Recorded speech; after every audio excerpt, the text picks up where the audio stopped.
Good morning, guys! Another day, another chance to be grateful. Thank you, Lord!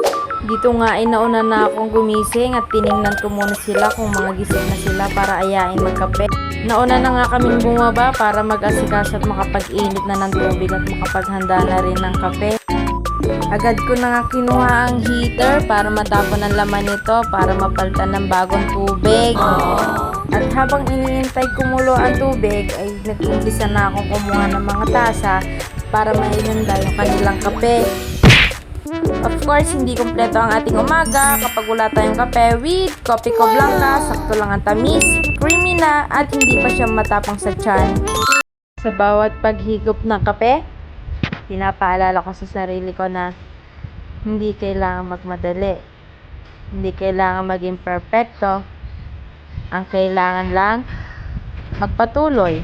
At kung ikaw man ay tahimik na lumalaban sa buhay, gusto kong malaman mo na hindi ka nag-iisa. Nakikita ka. At sapat ka. Kahit sa mga araw na mabigat, piliin natin ang pag-asa. Piliin ang kapayapaan at piliin na magpatuloy sa hakbang sa bawat araw.